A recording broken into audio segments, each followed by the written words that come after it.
6వ మాట వేద పఠనము యోహాను సువార్త 19వ అధ్యాయము 29 నుంచి 30 వరకు. కుమారి కారంశెట్టి హదస్స ప్రార్థించేవారు శ్రీమతి కారంశెట్టి సంధ్యారాణి గారు. వాక్య దానము బ్రదర్ కురువి పవన్ కుమార్ గారు.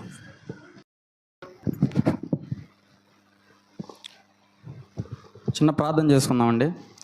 కృపాసత్య సంపూర్ణుడా, నీకు వందనాలయ్యా తండ్రి. ఈరోజు మమ్మల్ని ఇక్కడ ఏర్పరిచినందుకు తండ్రి నీకు వేలాది స్తోత్రాలు అయ్యా. ఇప్పటి వరకు 5 మాటలు ధ్యానించారు ప్రభువా తండ్రి. 6వ మాటగా తండ్రి వివరించి చెప్తుండగా తండ్రి మాకు సహాయాన్ని దయచేయమని వింటున్న వీరందరికీ తండ్రి నీ కృపని ఇచ్చి తండ్రి వినికిడి శక్తిని ఇవ్వమని యేసయ్య పరిశుద్ధ నామములో అడిగి వేడుకుని ప్రార్థిస్తున్నాం తండ్రి, ఆమేన్. ఒక మనిషికి అప్పుడు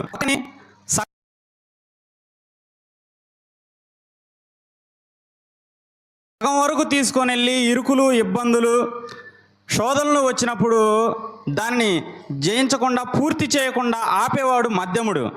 అయితే ఏ ఇబ్బందులు వచ్చినా, ఇరుకులు వచ్చినా, కష్టాలు వచ్చినా దాన్ని పూర్తి చేసి సఫలీకృతుడయ్యేవాడు ఉత్తముడు.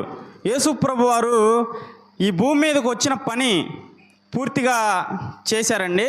అందుకే ఆయన ఉత్తముడయ్యాడు, ఉత్తమోత్తముడయ్యాడు. ఉత్తముడు అంటే ఉత్తముల్లో కన్నా ఉత్తముడు ఆయన. అయితే యేసుప్రభు వారు ఈ భూమి మీదకి ఎందుకు వచ్చాడు? ఈ భూమి మీదకి ఆయన దేని నిమిత్తం వచ్చాడు? యేసుప్రభు వారు మనం యోహాను సువార్త 6వ అధ్యాయము 38వ వచనం మనం ఒకసారి చూసి ఉన్నట్లయితే,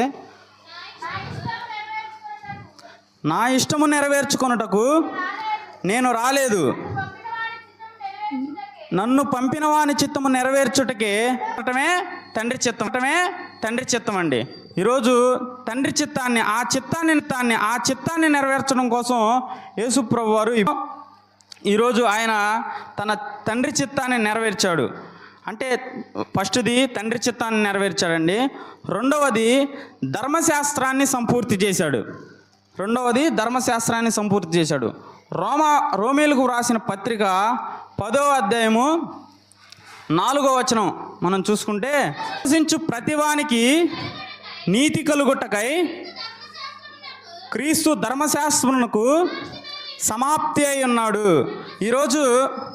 ఈరోజు నీ కోసం, నా కోసం నువ్వు అర్పించాల్సిన బలుల కోసం ఆయన బలయ్యాడండి. నేను చేసిన పాపాల నిమిత్తం, నేను చేసిన పాపాల వల్ల చెల్లించాల్సిన క్రయధనాన్ని ఆయన క్రయధనం చెల్లించాడండి. అంటే ఇక ధర్మశాస్త్రం అంతటిని మనం చేసే పని లేదు. ధర్మశాస్త్ర ఆచారాలు, ధర్మశాస్త్ర క్రియలు మనం చేయాల్సిన పని లేదు. ఎందుకంటే ఆయన నెరవేర్చాడు. యేసుప్రభు వారు మొదటగా తండ్రి చిత్తాన్ని నెరవేర్చాడు. రెండోది ధర్మశాస్త్రాన్ని అంతటిని పూర్తి చేసి దానిని మనం ఆచరించకుండా, దానితో ఇక మనకు పని లేకుండా చేశాడు. ఈ కార్యాన్ని కూడా యేసుప్రభు వారు ముగించాడండి. అయితే మూడవది మనం చూసుకుంటే విమోచన కార్యాన్ని సంపూర్తి చేశాడు. యేసుప్రభు వారు విమోచన కార్యాన్ని సంపూర్తి చేశారు. వేటి నుంచి మనకు విమోచన కలుగుతుంది? అంటే ఎఫెసీయులకు వ్రాసిన పత్రిక 1వ అధ్యాయము 7వ వచనము, దేవుని కృపా మహాదైశ్వర్యమును బట్టి ఆ ప్రియుని యందు ఆయన రక్తము వలన మనకు విమోచనము, అనగా మన అపరాధములకు క్షమాపణ మనకు కలిగి ఉన్నది. ఆయన రక్తం వలన విమోచన కలిగింది. మన అపరాధములు క్షమింపబడ్డాయండి. యేసుప్రభు వారు 9 గంటల టైంలో సిలువ వేశారు. ఆయనకి 12 గంటల వరకు ఆయన శ్రమ పడ్డాడు. మధ్యాహ్నం నుంచి 3 గంటల వరకు మొత్తం చీకటి పడింది. అంటే 12 గంటల నుంచి 3 గంటల వరకు చీకటి పడింది. అంటే అంధకారమయమైపోయింది. 3 గంటలకు వెలుతురు వచ్చి దప్పిక ఉంచున్నా అని చెప్పి చిరక పుచ్చుకొని సమాప్తమైనది అని చెప్పి యేసుప్రభు వారు తన ఆత్మను అప్పగించేశాడు. ఈ 12 గంటల నుంచి 3 గంటల సమయం వరకు మధ్యలో ఏం చేశారంటే, యేసు చీకటి పడింది కదా, అంధకారం అయిపోయింది కదా, యేసు ప్రభు వారు ఈ 12 గంటల సమయం నుంచి 3 గంటల వరకు కొన్ని అంధకార శక్తులతో పోరాడి దప్పిక కొని దానిని కూడా పూర్తి చేసి ఆ అంధకార శక్తులను ఓడించి ఈరోజు దానిని కూడా పూర్తి చేశారండి. ఈరోజు ఆ అంధకార శక్తుల నుంచి మనల్ని విడిపించాడు. దేని నుంచి విడిపించాడు? అంధకార శక్తుల నుంచి విడిపించాడు. అందుకే కొలస్సీలు పత్రిక 1వ అధ్యాయము 13వ వచనంలో ఉండిద్దండి. ఒక్క నిమిషం అండి, నేను తీయలేదు, నేను నీళ్ళు పెట్టుకున్నా. కొలస్సీలు పత్రిక 1వ అధ్యాయం 13వ వచనం. ఆయన మనలను అంధకార సంబంధమైన అధికారములో నుండి విడుదల చేసి తాను ప్రేమించిన తన కుమారుని యొక్క రాజ్య నివాసులనుగా చేసెను. అయితే యేసు ప్రభు వారు ఈ 12 గంటల సమయం నుంచి 3 గంటల సమయం వరకు అంధకార శక్తులతో పోరాడి వాటి నుంచి మనకు విడుదల జయాన్ని ఇచ్చాడు యేసు ప్రభు వారు. అందుకే ఒక పాటలో కూడా ఉన్నది, అపజయముల మధ్య వెనుకంజ వేయకుమా, పోరాడుచున్నది అంధకార శక్తులతో. అపజయముల మధ్య వెనుకంజ వేయకుమా, పోరాడుచున్నది అంధకార శక్తులతో. అయితే యేసు ప్రభు వారు ఈ అంధకార శక్తుల నుంచి మనకి విడుదల కలిగించారు. ఇంకొకటి 4వదిగా పాపుల దోషాలను సంపూర్తి చేశాడండి. ఏలయ 1 పేతురు 3వ అధ్యాయము 18వ వచనం మనం చూసుకుంటే, ఇందాక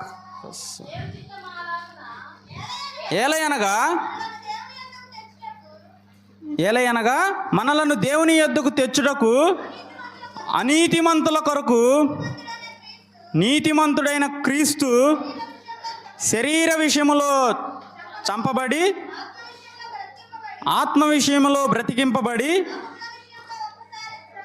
పాపముల విషయములో ఒక్కసారే శ్రమపడెను. అయితే మనలను దేవుని దగ్గరకు తీసుకుపోవటానికి అనీతిమంతుల కొరకు నీతిమంతుడైన ఆయన శరీర విషయంలో చంపబడి ఆత్మ విషయంలో బ్రతికింపబడ్డాడు.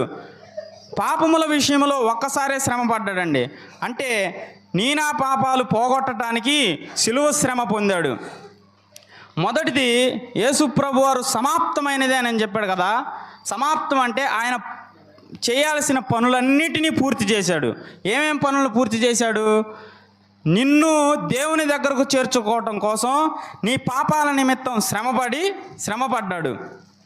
ఆయన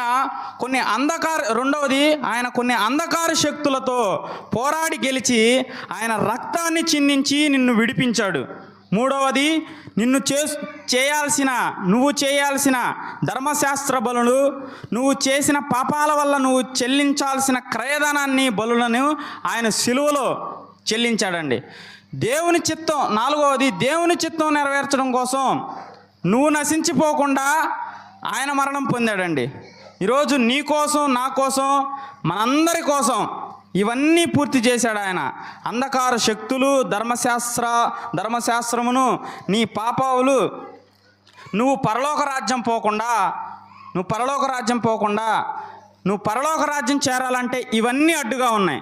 అంధకార శక్తులు, ధర్మశాస్త్రము, నీ పాపాలు, ఇవన్నీ అడ్డుగా ఉన్న వాటిని ఆయన పూర్తి చేసి నీ అడ్డును తొలగించి ఆయన నీకు పరలోక రాజ్యాన్ని చేరే అవకాశాన్ని ఇచ్చాడండి.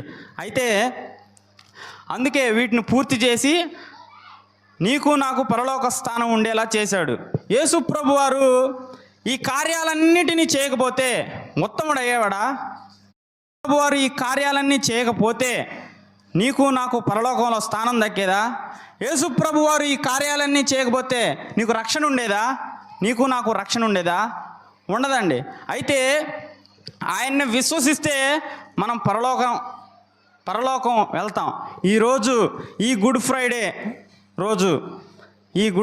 రోజు దేవుడు సమాప్తమైనది అని మరొకసారి పిలుస్తున్నాడు.